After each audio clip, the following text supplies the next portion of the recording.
আপু তুমি এত এত কিছু রান্না করতেছো কিন্তু চিকেন ফ্রাই কেন করতেছো না? প্লিজ প্লিজ চিকেন ফ্রাই করো। এই তো আপু দেখো আজকে চিকেন ফ্রাই করতেছি।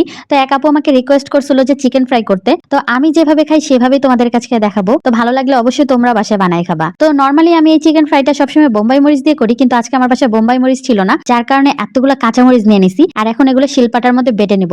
অন্য সময় আম্মু আমাকে বেটে দেয়, কিন্তু আজকে বাসায় কেউ নাই, যার কারণে আমার নিজেই বাটতে হয়েছে। তো যাই হোক, এরপর মরিচ বাটা হয়ে গেলে আদা রসুন বাটা, হলুদ মরিচ জিরার গুঁড়া লবণ আর একটু লেবুর স্লাইস দিয়ে আর অল্প একটু তেল দিয়ে ভালো করে মশলাটা মেখে এরপরে মুরগির মাংসের আমি 2টা লেগ পিস নিয়ে নিছি বড় বড়। এরপরে এই 2টাকে আমি ভালো করে ছেঁচে নিব, ছেঁচে মশলাগুলো মাখাই নিব। ধরো এখন তোমার কাউরে খুব ছেঁচতে মন চাইতেছে কিন্তু ছেঁচতে পারতেছো না, তা কি করবা? এই যে আমার মতো এরকম চিকেন ফ্রাই করবা, আর এই যে মুরগিগুলারে সেই মানুষগুলো মনে করে ইচ্ছা মতো ছেঁচবা। তো যাই হোক, ভালো করে ছেঁচা হয়ে গেলে এখন হচ্ছে গায়ের মধ্যে মশলাগুলো মেখে নিব। তো আমি 2টা পিসের মধ্যে মশলাগুলো মেখে নিচ্ছি। তো এখন হচ্ছে আমি এগুলো গরম তেলের মধ্যে ফ্রাই করে নিব। এই যে দেখো কি সুন্দর করে একদম ফ্রাই করে নিতেছি উল্টে পাল্টে। তারপরে আমি উপর থেকে আরেকটু লেবুর রস দিয়ে দিছিলাম, তাহলে ঘ্রাণটা আরো অনেক বেশি সুন্দর হয়। এরপরে দেখো আমার সুন্দর করে লাল লাল করে মচমচা করে ভাজা হয়ে গেছে। এখন একটা বাটির মধ্যে তুলে নিব। আর এই তো আমাদের রেডি চিকেন ফ্রাই। আমার না কেন জানি এইভাবে খাইতেই বেশি ভালো লাগে। এখন তোমরা এটা ভাত দিয়ে খাও, নান দিয়ে খাও বা হুদাই খাও, যেভাবেই খাও না কেন জাস্ট অসাধারণ লাগবে।